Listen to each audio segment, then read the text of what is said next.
초점을 롯에다가 맞추고요. 또 초점을 이제 아브라함에다 맞추는 시간을 한번 갖도록 하겠습니다.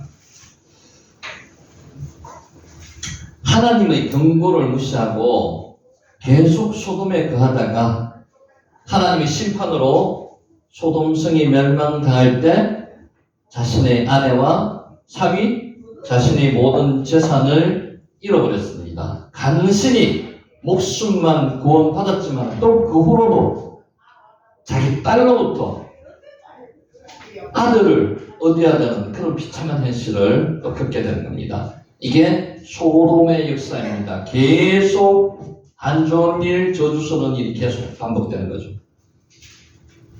그러니까 단추를 잘 깨야 돼요. 첫 단추를. 그 재물까지 우리 지난번에 했습니다. 재물이 레쿠시 그랬습니다. 레쿠시. 그리고 그의 재물을 레쿠시는 모으다는 뜻이 있습니다. 라카시에서 나왔습니다. 과거로선 아브라함이 그에게 그할 것을 택하라고 네가 먼저 고르고 네가 자하면 내가 구하겠고 네가 구하면 내가 자하겠다고 먼저 선택권을 줬습니다. 그때부터 잘못됐어요. 우선 아브라함을 일단 떠나서는 안 되는 거예요. 자기 입장으로 봐서는 복의 근원에 붙어 있어야 된다는 거죠. 그런데 떠났습니다. 제가 지난번에 기도원에서 말씀드렸죠. 그 때가 있습니다. 때가. 하나님의 때가 있습니다. 하나님은 떠나게 하는 거죠. 롯이 계속 붙어 있으면 해가지고 아브라함이 하나님께서 주신 복을 못 받아요. 그래서 롯을 떠나게 하는 거예요. 롯의 입장에서는 자기가 선택했는 거지만 그렇지 않습니다. 떠날 때가 있습니다. 과거 롯은 아브라함이 그에게 그할 것을 택하라고 했을 때 인간적인 욕심을 가지고 자기가 먼저 선택을 했습니다. 믿음의 눈으로 땅을 보지 않았습니다. 육신의 눈으로 땅을 봤죠. 그 동남쪽을 보니까 물도 많고 초기도 풍부하고 양도 잘 키울 것 같았습니다. 상위에 있는 헤브론보다는 훨씬 나아 보였습니다. 그래서 뭐라 그랬습니까? 그를 애굽과 같고 애굽 땅과 같고 에덴 동산과 같다고 자기 시야가 지금 혼란스러운 거예요. 시각이 혼란스러워지는 거죠.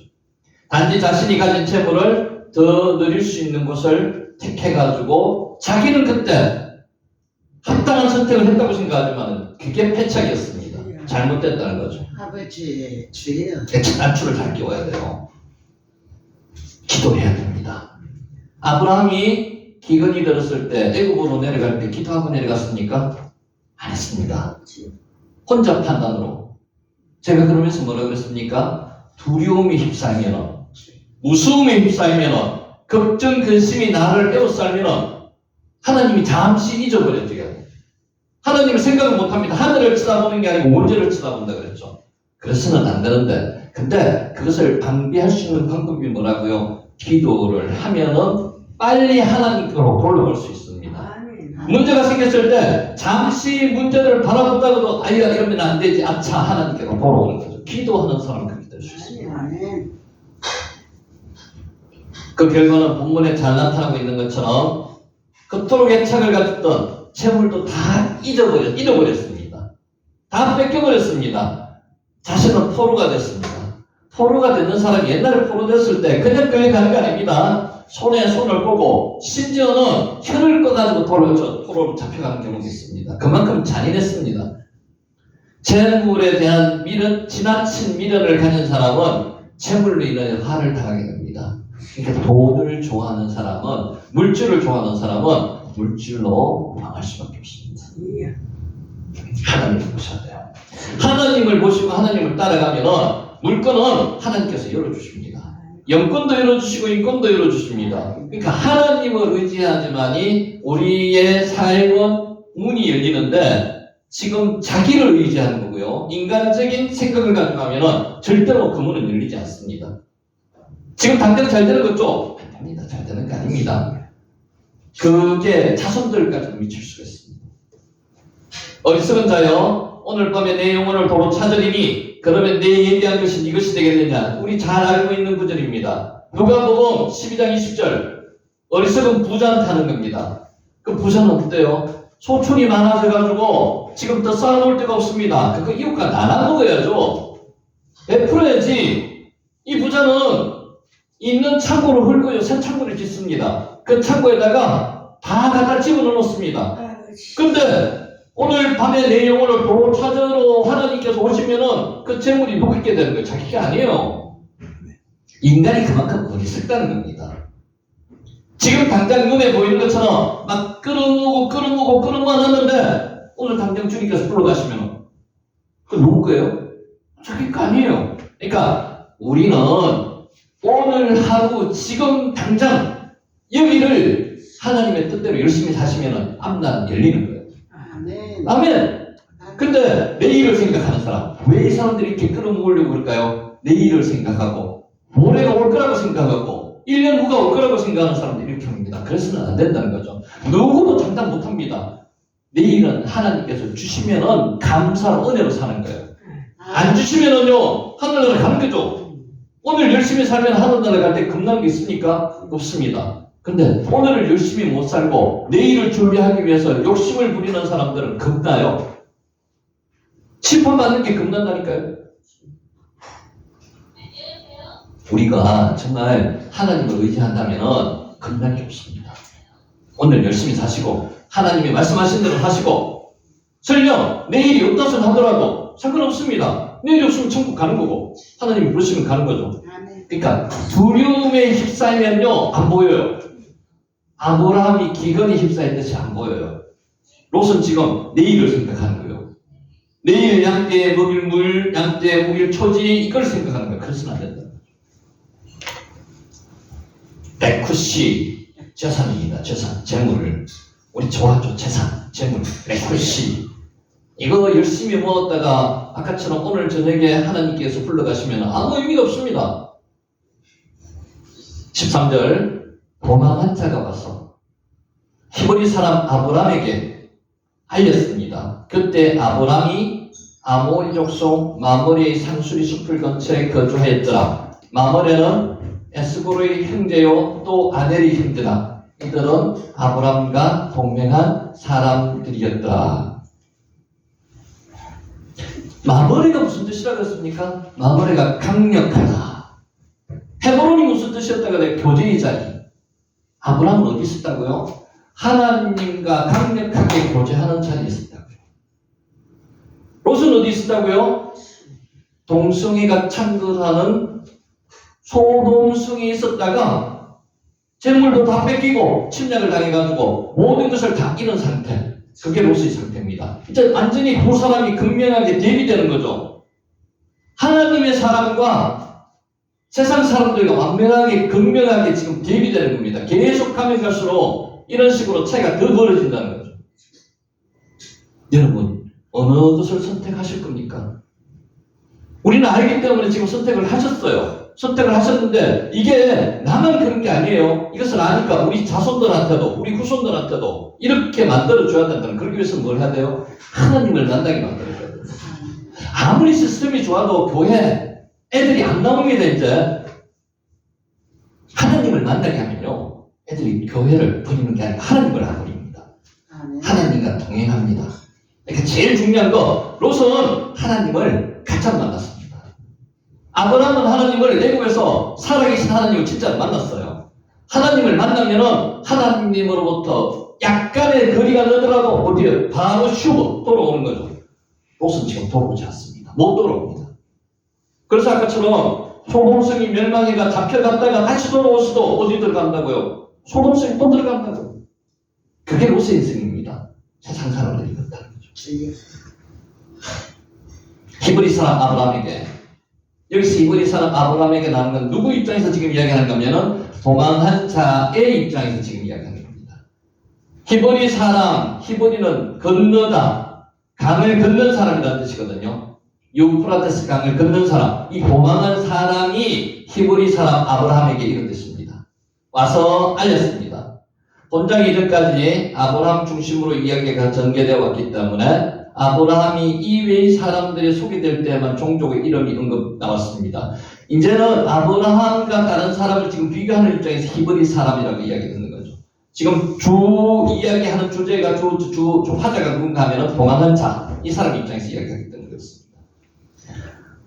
이야기의 중심이 아브라함에서 다른 족속으로 옮겨졌습니다. 아브라함의 이름이 거론될 때는 그의 출신이 밝혀야 하기 때문에 히브리 사람 아브라함 이렇게 이야기하는 겁니다. 아직 아브라함으로 변동되지 않았습니다. 아브라함입니다.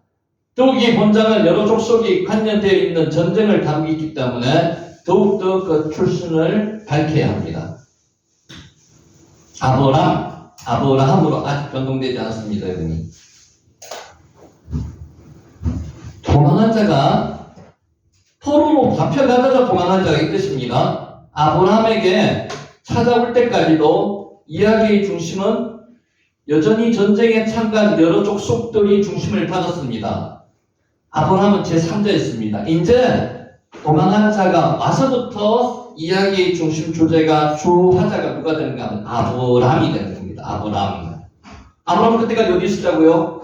헤브론에서 마므레에서 예배의 자리에 있었다는 겁니다. 하나님과 강력한 교제의 자리에 있었습니다.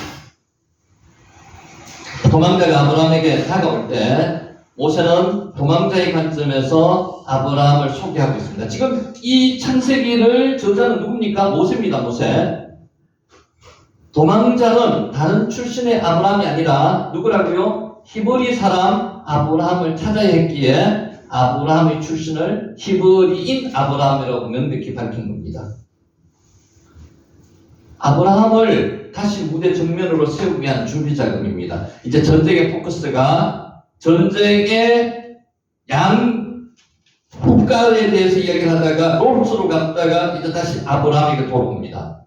여러 민족들이 소개된 가운데 마지막으로 아브라함의 출신 족속을 소개해주고 있습니다. 실제적으로 본장이 다루려고 했던 것이 가나안 땅에서의 히브리 사람의 궁극적인 우월성과 지배였음을 보여주고 이제 본 주제로 돌아가는 겁니다. 이것을 이야기하려고 모세는 전쟁에 대해서 이야기했다가 롯에 대해서 이야기했다가 아브라함에 대해서 지금 이야기하고 있는 겁니다. 이제부터 이제 본 줄거리입니다.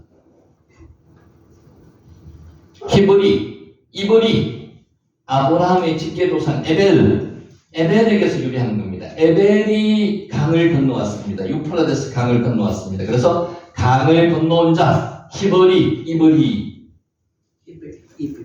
에벨, 건너다는 뜻도 있습니다. 아발, 건너온 자, 여기서 히브리가 나왔습니다. 에벨의 후손이라는 의미와 더불어서 유프라테스 강을 건너서 가나안으로 이주한 자라는 의미도 포함되어 있습니다. 그러니까 히브리, 이거 하나 기억하세요. 강을 건너온 자, 강이 유프라테스 강이었다. 가나안 사람은 아브라함이 가나안 토착민이 아니라는 걸 알고 있습니다. 메소포타미아 지역으로부터 유프라테스 강을 건너서 이주민이라는 것을 알고 있습니다. 그래서 히브리 사람이라고 부르는 겁니다. 그러니까 가나안에 들어온 아브라함을 출신을 어디라고 밝히는 겁니까? 이브리, 강 건너온 자라고 밝히는 겁니다. 마거리가 아까 강력한, 열정적인 그런 뜻이라고 그랬죠. 그죠? 열정적으로 예배하는 자리, 헤브론에서 거기에 아브라함이 있었다는 겁니다. 당시 아브라함이 13장 18절에서 같이 동일하게 헤브론에 있었습니다. 그 헤브론은 어떤 자리라고 그랬습니까? 목초지도 충분하지 않은 자리. 산 꼭대기잖아요. 그죠? 풀도 없습니다. 별로. 물도 없습니다. 거기서 경건히 어렵게 생활을 하는데 예배의 자리에 있었다는 거죠. 롯은 어떤 자리에 있었다고요? 물도 풍부하고 목초지도 풍부하지만은 향락에 빠진 자리. 그게 소돔이라는 거죠. 그러니까 두 사람이 지금 확연하게 위치 자체를 찾고 있는 것을 이야기하는 겁니다. 세상 사람, 하나님의 사람. 헤브론적 흐름, 소돔적 흐름. 두 가지가 나뉘어져 있습니다. 엘로운, 상수리 나무를 뜻합니다. 엘로운. 상수리 나무는 우리나라 신목하고 비슷합니다. 우리나라 성황당 가면 신목 있죠, 그죠? 그런 식으로 유대의 상수리 나무는 신목의 의미가 있습니다. 에스골, 아넬, 여기는 마물의 형제들입니다. 아넬, 에스골, 여기 보면은 제가 지난번에도 질문을 한 번 했어요. 집사님 한번 제가 질문 다시 한번 하나 할게요. 손 집사님. 잘 들어보세요. 318명을 데리고, 가신 318명을 데리고 구출을 하러 갔습니다. 318명만 갔을까요? 다른 사람도 같이 갔었을까요? 아니, 성경에서 구체적으로 안 나옵니다. 성경을 읽으면서 그런 생각 안 들었습니까? 여기 나오듯이 마므레는 에스골의 형제요 아넬의 형제라. 이들은 아브라함과 동맹한 사람들이더라. 동맹했기 때문에 아마 이들에 관련되는 사람도 일부 데리고 갔으리라고 추정을 합니다. 그래서 보통 318명만 가는 게 아니고 한 1000명 정도를 예상하면 맞을 것 같습니다. 318명은 아니었다. 추정입니다. 추정. 마므레의 형제 이름이 소개되고 있습니다. 누구라고요? 마므레의 형제가 에스골, 또 아넬, 또 두 형제가 있었습니다. 마므레는 지명의 이름이기도 하고 사람 이름이기도 합니다. 아모리족의 족장이었던 마므레, 사람 이름입니다. 가나안 남부 지역에서 무시할 수 없는 강력한 세력을 지니고 있었는데 혼자만이 아니고 옛날에는 가족 수가 많으면 힘이 있는 부족이었거든요. 그게 형제 에스골도 있었고 아넬도 있었다는 거죠. 이 사람들이 아브라함과 동맹을 맺은 자들이다, 이런 뜻입니다. 에스골이 포도송이라는 뜻입니다. 민수기 13장 23절에 에스골이 헤브론 근처의 골짜기로부터 포도산지로 소개되고 있습니다. 포도 큰 거 들고 이렇게 메고 오는 그 그림 같은 거 보셨죠? 그죠? 그 그림책 연상하시면 됩니다. 당시 에스골 역시 헤브론 인근에 거주하고 있었던 것으로 알 수 있습니다. 아넬은 내일의 거주자. 그러니까 동맹한 사람이 있었는데 에스골과 아넬은 마므레의 형제고 아브라함과 동맹한 세 사람이었다. 그런 것을 지금 13절에서 말씀하고 있습니다.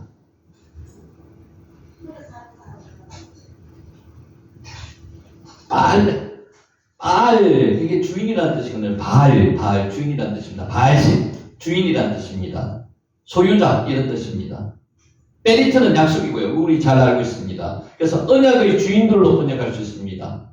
알레 베리트, 언약의 주인들. 이들은 아브라함과 동맹한 사람들이다. 아브라함은 그 땅에 유력한 지위에 있었습니다. 아모리 족속의 족장들과 방위 동맹을 맺을 만큼 탄탄한 기반이 있었습니다.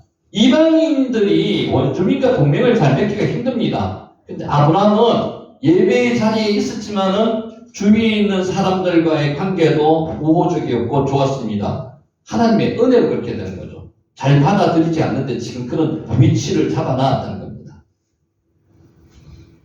마므레와 에스골, 아넬, 삼형제, 이름만 전해줄 뿐 구체적인 업적은 모릅니다.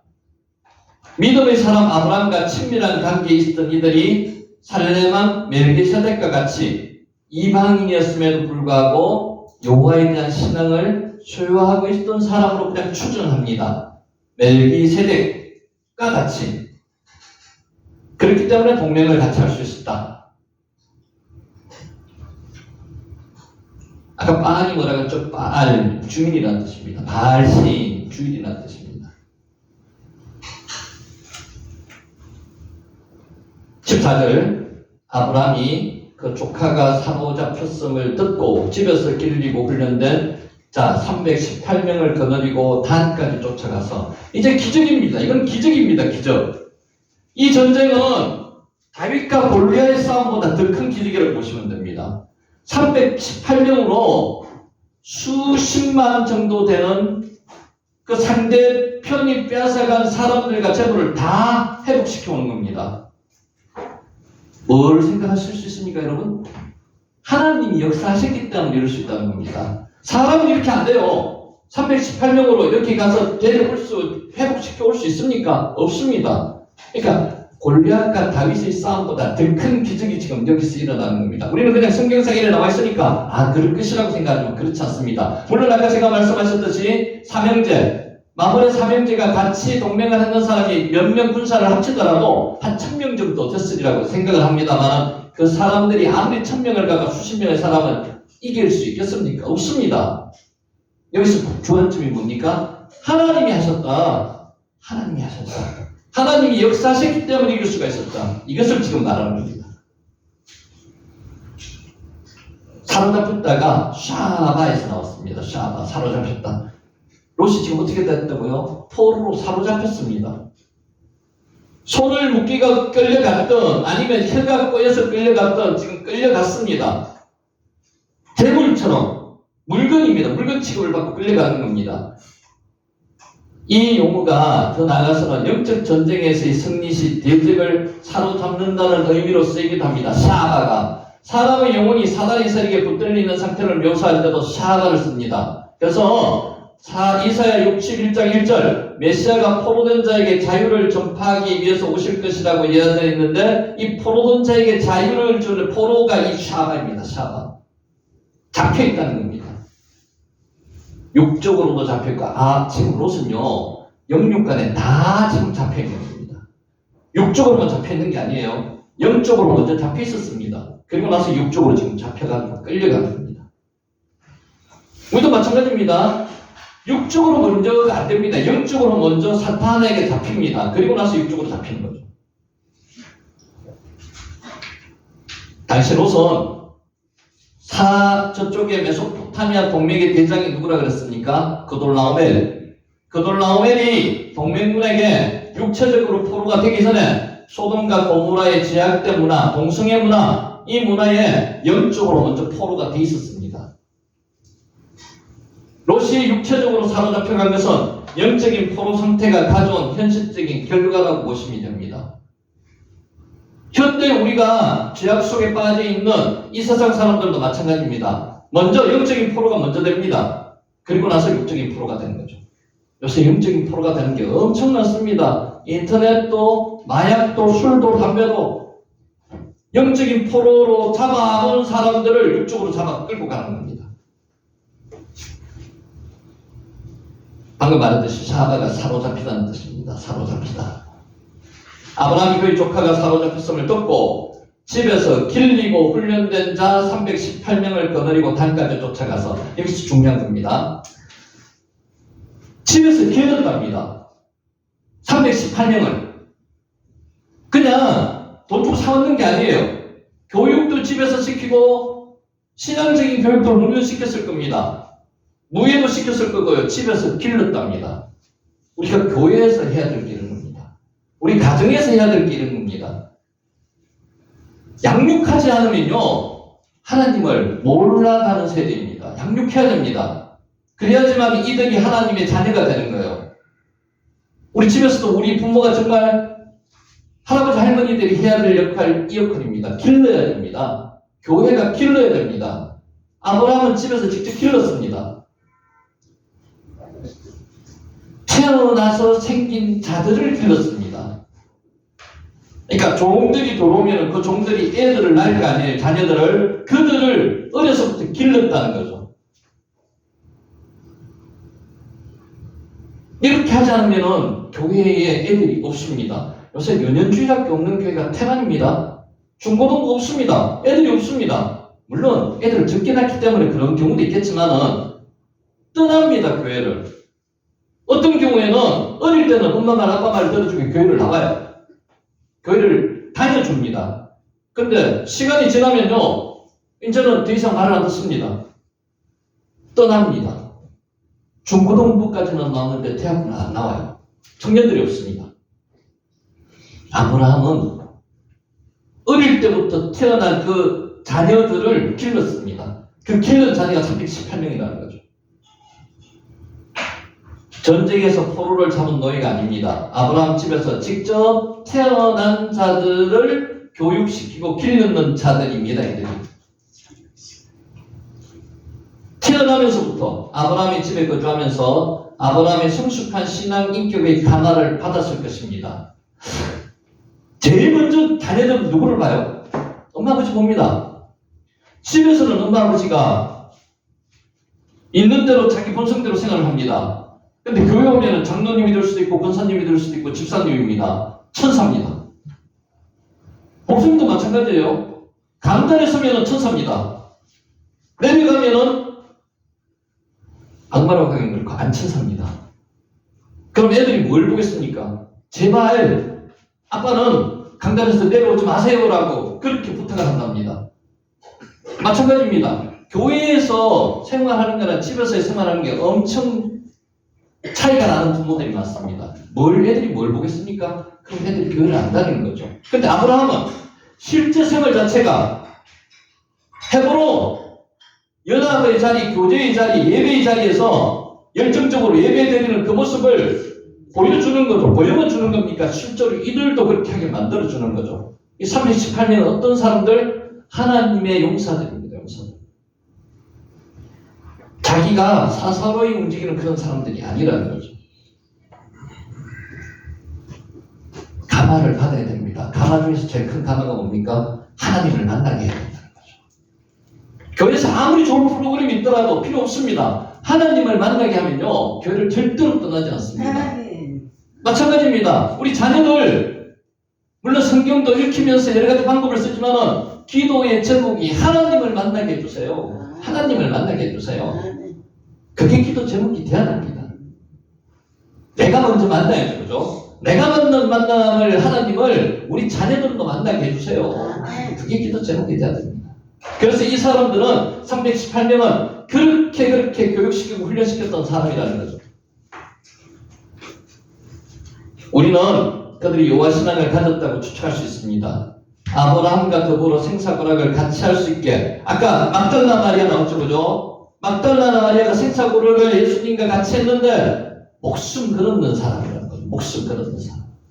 목숨 걸어야 됩니다. 여러분, 계시록에 나오잖아요. 순교를 어떻게 하면 할 수 있습니까? 지금 상태로 봐서 여러분 순교 못합니다. 저도 못합니다. 성령이 임하시면 해요. 아멘. 성령이 임하십니다. 그 상태로 되면 성령이 임하세요. 목숨 걸 수 있습니다. 두려워하지 마세요. 지금 두려워할 필요가 뭐 있습니까? 목숨 걸 수 있도록 만들어 주시는 거로 성령님께서 기도하시면 인도해 주신다는 거예요. 아멘. 내일 모레 수료하잖아요. 수료하시는 여러분 겁내지 마세요. 여자분으로 만들어 쓰실 겁니다. 목숨 걸게 만드실 겁니다. 본인이 하신다고 되는 게 아니잖아요. 성령님께서 그렇게 인도하신다는 거예요. 아멘. 얄라드가 태어나다 나타난 뜻입니다. 태어난 아들을 그렇게 훈련시켰다고요. 아브라함이. 여기서 또 길리고 훈련시켰답니다. 훈련이 하나끔 가르치라는 뜻입니다. 가르쳐야 됩니다. 하나님을 가르쳐야 됩니다. 알게 만들어야 됩니다. 군사님 잘하듯이 안 하면 것도 억지로 성경 이렇게 만들어야 돼요. 그게 습관화되면 하나님을 만날 수 있습니다. 만나는 제공을 해줘야 됩니다. 어른들이.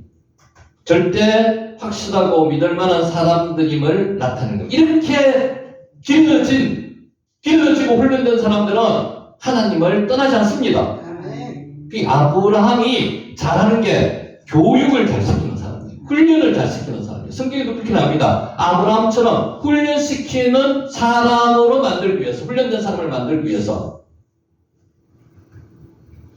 특별히 전쟁을 다루고 있는 본장의 문맥에서 이 단어는 군사훈련을 받은 자를 의미한다고 볼 수도 있습니다. 플러스 군사훈련만 그렇겠습니까? 신앙훈련도 받았다는 거죠. 만일의 사태에 대비해서 군사훈련을 시켰고요. 기본적으로 신앙훈련이 들어갔다는 겁니다. 여러분, 저는 졸업하시면서 수료하시면서 정말 부탁드립니다. 여러분을 통해서 하나님의 정말 강력한 군사들이 배출되기를 바랍니다. 여러분을 통해서 배출될 겁니다. 그냥 수료하시는 게 절대로 아니거든요. 우리는 인간적으로 수료증을 주고받는다고 끝나는 게 절대로 아니라고 봅니다. 하나님의 더 큰 뜻이 분명히 있습니다. 그 뜻이 뭐라고요? 하나님의 사람으로 길리고 훈련된 역할, 훈련시키는 역할을 하시라고요. 하실 수 있습니다. 그거를 같이 하는 거죠. 우리 학교와 여러분과 같이 하는 거죠. 혼자서는 힘듭니다. 힘이 떨어질 때는 같이 힘도 줘야 되고요. 격려도 해야 되고 그 역할을 하자는 겁니다. 훈계하다. 하나. 본문에서 이 단어는 아브라함이 신앙으로 훈계하여 경거를 가르친 자들을 의미한다고 볼 수가 있습니다. 따라서 이들은 단지 무술로만 무장된 자들이 아닙니다. 하나님의 지혜와 믿음으로 무장된 자들이라는 것을 알 수 있습니다. 세상 지혜는 단순합니다. 우리 앞에 전쟁 봤잖아요. 이들이 4-5개의 연합군은 역청 구덩이를 이용해가지고 막으려고 했습니다. 그게 세상지혜입니다. 근데 세상지혜는 더 뛰어넘는 사람들이 훨씬 많습니다. 이들도 바보가 아니잖아요. 이들은 전쟁을 많이 해봤습니다. 그게 있으리라고 예상을 하고, 어떻게 합니까? 휘둘러가지고, 딴 거 다 침략을 한 후에, 뒤로 돌아가지 않습니까? 세상 지혜는 우리보다 뛰어난 사람이 훨씬 많습니다. 세상 사람들은 지혜가 뛰어납니다. 어느 것을 의지해야 돼요? 하나님의 지혜를 의지해야 돼요. 하나님의 지혜는요, 사람의 지혜가 아닙니다. 그러니까 우리는 하나님을 떠나서는 살 수 없다고요. 하나님 훈련된 318명. 히브리어서는 숫자를 끌고 그려 있습니다. 작은 단위고 큰 단위로 써줍니다. 그거는 크게 중요한 게 아니니까.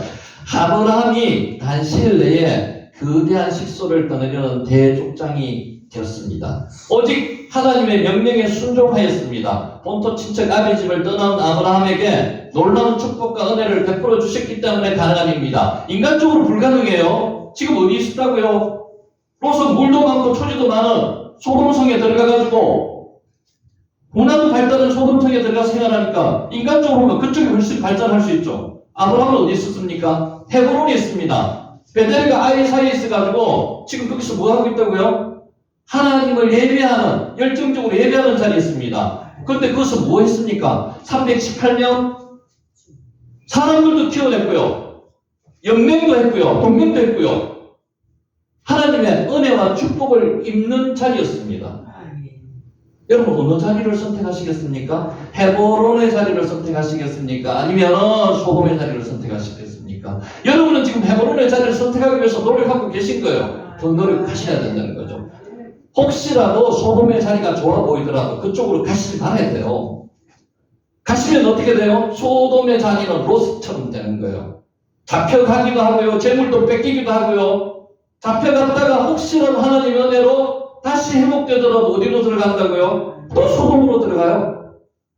이런 반복된 이런 일을 할 겁니까? 해서는 절대로 안 되죠. 은혜 자리에 있으면은, 헤브론에 있으면은 헤브론 쪽 자리를 유지할 수 있습니다. 아브라함처럼. 소돔 쪽 자리로 가지 마시기 바랍니다. 어디까지 갔는가 하면 단까지 쫓아 올라갔습니다. 헤브론에서 단까지 거리가 200km 정도 된답니다. 여기서 단이 우리가 실제로 현재 이야기하는 단이라는 이야기인데 그 단이 아니라는 이야기도 있습니다. 하여튼 거리가 먼 쪽입니다. 318명 플러스 세 형제와 연맹한 그 한 1000명 정도 되는 사람이라고 추정합니다. 단까지 따라 올라갑니다. 인간적으로 보면은 이거는 미친 짓이에요. 그래서 제가 기적이라고 했잖아요. 수십만이나 되는, 아니 수만이 되든 수십만이 되든 그런 사람들을 1000명으로 해가지고 대접할 수 있습니까? 불가능합니다. 막달라 마리아가 예수님을 어떻게 모셨다고요? 목숨 걸고 모셨다고. 그죠? 말씀드렸잖아요. 이 아브라함은 자기 조카 롯을 위해서 목숨을 걸었어요. 자기가 죽을 줄 알고 지금 가는 겁니다. 하나님께서 도와주시면 구해올 수 있을 것이고 하나님께서 도와주시지 않으면 목숨을 잃는다는 각오로 가는 겁니다. 하나님 일은 이렇게 해야 됩니다. 목숨 걸어야 됩니다. 여러분 목숨 거는 거 쉽지 않습니다. 근데 내 혼자서는 못해요. 성령이 도와주시면 할 수 있습니다. 막달라 마리아는 성령의 사람이었습니다. 아브라함도 지금 성령의 사람입니다. 눈에 보이는 게 하나님 의지하는 것밖에 안 보여요. 사람으로 가서는 절대로 하지 못합니다. 이게 우리가 해야 될 일이죠. 기도하고 성령에 의해서 움직이셔야 돼요.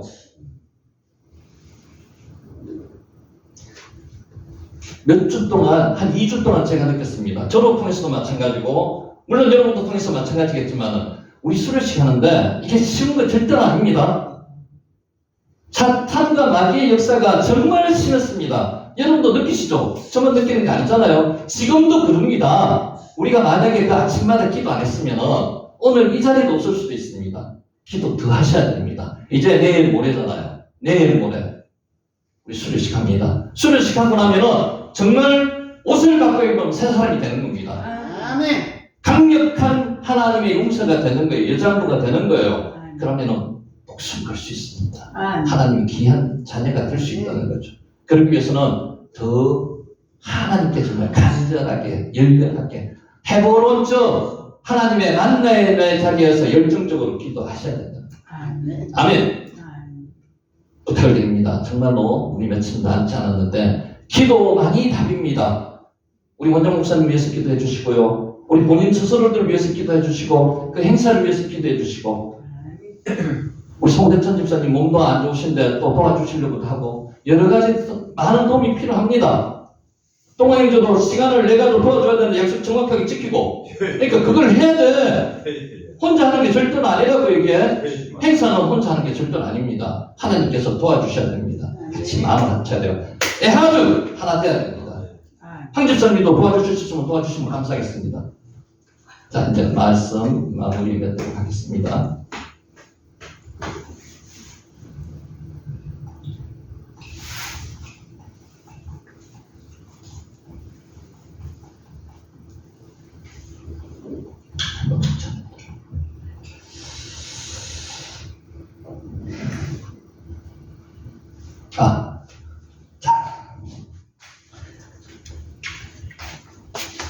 내가 너희를 시게 하리라. 마태복음 11장 28절에서 30절 말씀입니다. 하나님께서 예수님께서 우리를 시게 해주셨다겠답니다. 이거 잘 이해를 하셔야 됩니다. 한번 볼게요. 마태복음 11장 28절 30절 세 번에 올렸습니다. 수고하고 무거운 짐을 진 사람은 모두 내게로 오너라. 내가 너희를 시게 하겠다. 나는 마음이 온유하고 겸손하니 내 멍에를 메고 나한테 배우라. 그리하면 너희는 마음의 힘을 얻을 것이다. 내 멍에는 편하고 내 짐은 가볍다. 잘 이해를 하셔야 될 텐데 하나님께서 예수님께서 짐을 없애주겠다는 소리 아닙니다. 무조건 해결해 주시겠다는 그런 뜻 아닙니다.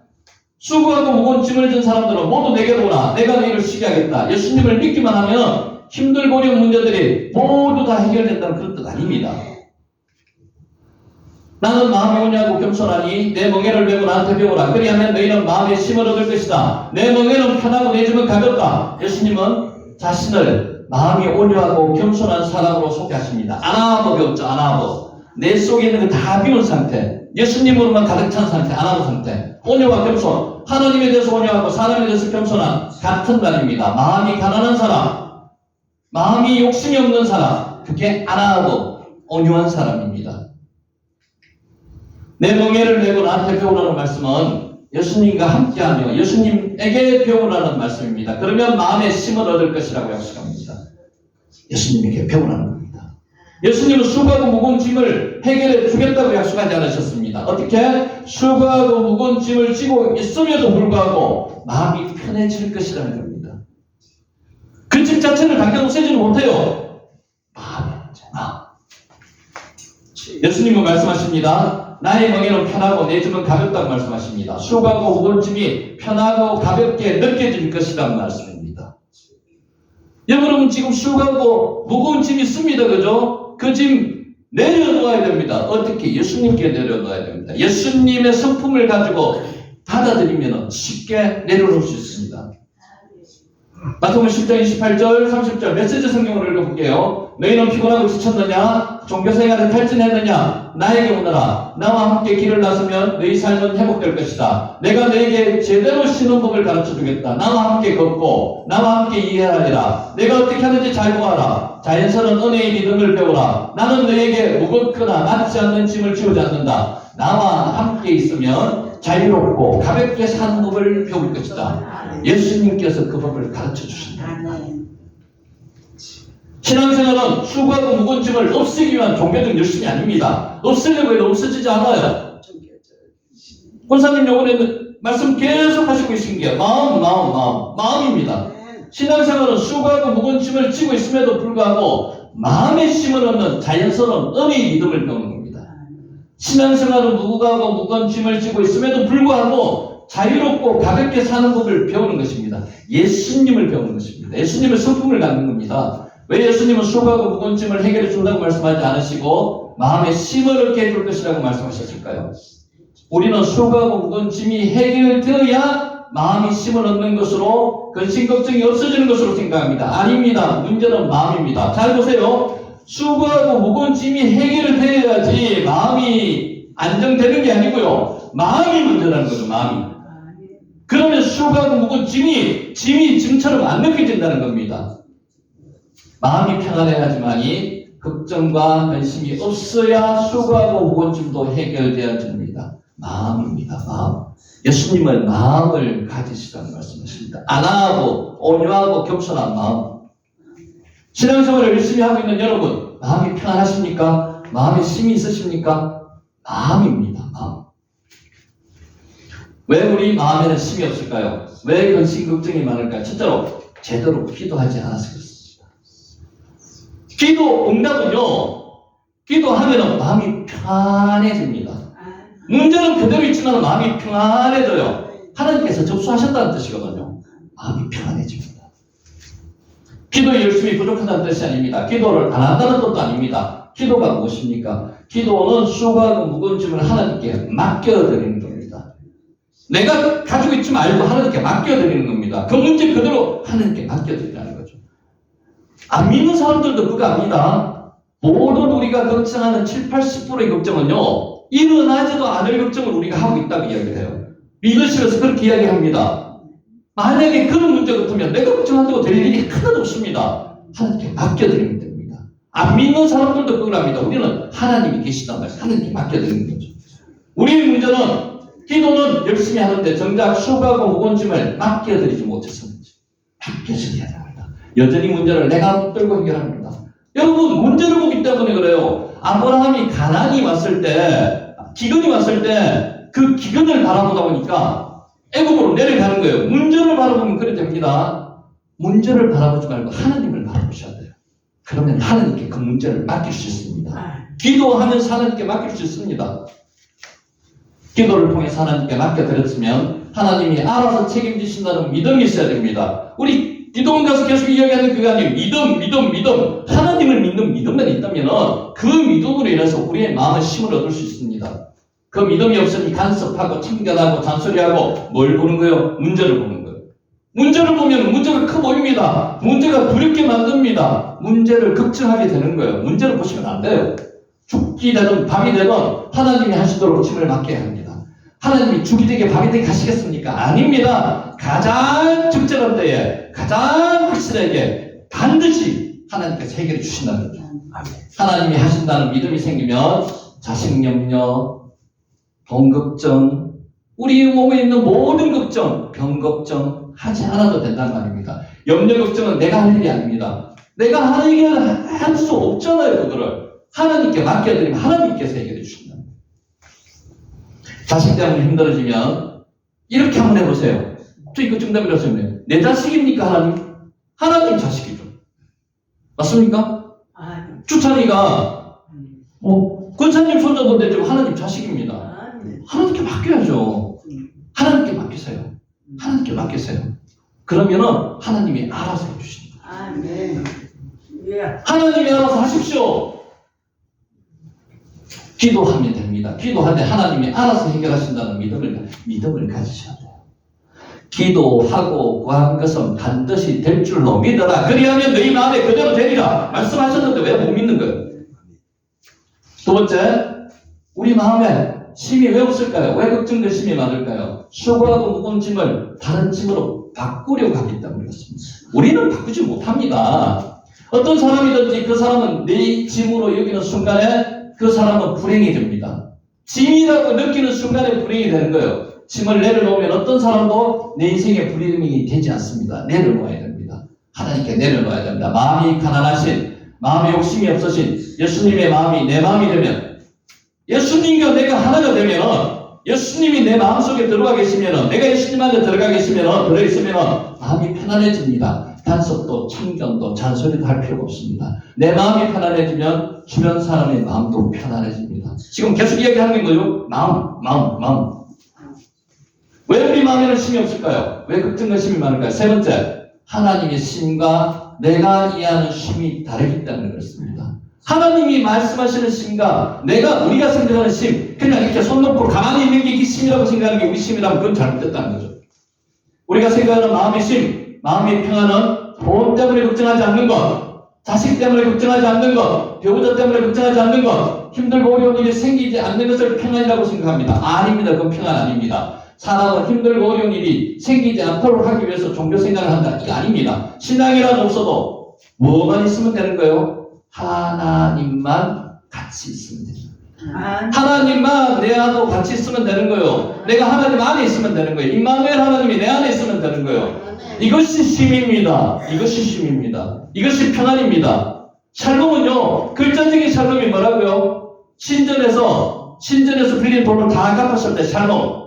전쟁이 끝났을 때 그게 샬롬. 그게 글자적인 샬롬이지만 그것은 글자적인 샬롬이고 제일 큰 샬롬은 뭡니까? 하나님이 내 안에 계시는 거예요. 내가 하나님과 함께 계시는 거. 그게 샬롬입니다. 그러면은 우리 마음에 쉼을 얻는다는 거죠.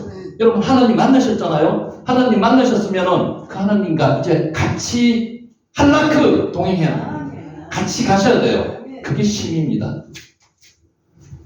신앙이란 하나님 없어도 아무것도 없어도 하나님 때문에 기뻐하는 행복한 삶이 신앙입니다. 하나님만 계시면 됩니다. 우리 이거 같이 읽습니다. 하박국 3장 17절 18절 같이 읽습니다. 시작. 무화과나무에 과일이 없고 포도나무에 열매가 없을지라도 올리브나무에서 딸 것이 없고 밭에서 거두어 들일 것이 없을지라도 우리의 양이 있고 외양간에 소가 없을지라도 나는 주님 안에서 즐거워하는다. 나를 구원하신 하나님 안에서 기뻐하는다. 하나님과 같이 있으면 걱정이 없습니다. 두려워할 게 없습니다. 수고하고 무거운 짐을 하나님께 다 내려놓으세요.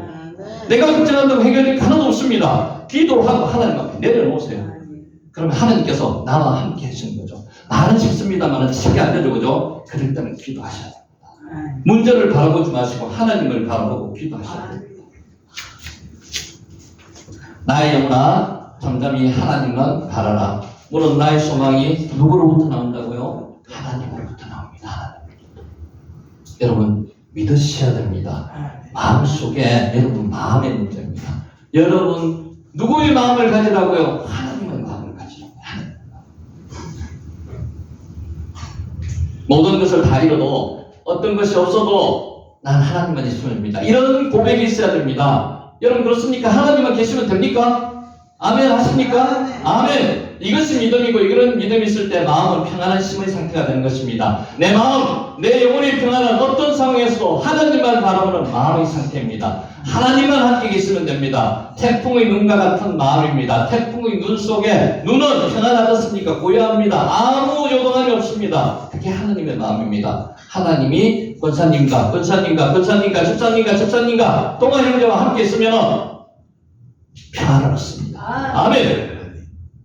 수고하고 무거운 짐을 기도로 하나님께 맡겨드리시기 바랍니다. 내 것은 하나도 없습니다. 모든 게 하나님 것인데 내 거라고 주장하다 보니까 내가 걱정을 하는 거예요. 내 게 하나도 없습니다. 자식이 내 거라고 생각하시면 안 됩니다. 자식은 하나님께서 나에게 맡겨주신 잠시 맡겨주셨습니다. 하나님 것입니다. 모든 게 하나님 것입니다. 그래서 내가 걱정할 게 없다는 거죠. 나는 내 몸은 내 것입니까? 아닙니다. 하나님 겁니다. 걱정하실 필요 없습니다. 하나님 것이니 하나님이 알아서 하실 것입니다. 내 일을 걱정하지 마시기 바랍니다. 나의 영혼아 잠잠히 하나님만 바라라 고백하면 매일을 사시기 바랍니다. 아멘.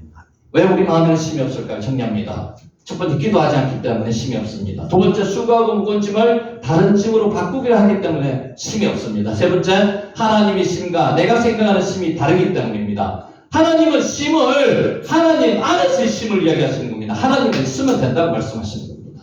신앙이란 없어도 하나님 때문에 기뻐하는 행복한 삶이 신앙입니다. 모든 것을 다 잊어버려도 어떤 것이 없어도 하나님만 있으면 됩니다. 아멘 하십니까? 이것이 믿음이고 이것이 믿음이 있을 때 마음은 평안한 상태가 됩니다. 마음, 내 영혼의 평안은 어떤 상황에서도 하나님만 바라보는 마음의 상태입니다. 태풍의 농가 같은 상태입니다. 하나님의 것이니 하나님이 알아서 하실 것입니다. 모든 것을 하나님의 것입니다. 물질도 몸도 자식도 모든 것이 하나님의 것입니다. 잠잠히 하나님만 바라보며 무거운 짐을 하나님께 맡기고 하나님만 의지하는 우리 삶이 되시기를 하나님 예수님의 이름으로 축복하면서 오늘 강의를 마칩니다. 아멘. 기도하겠습니다.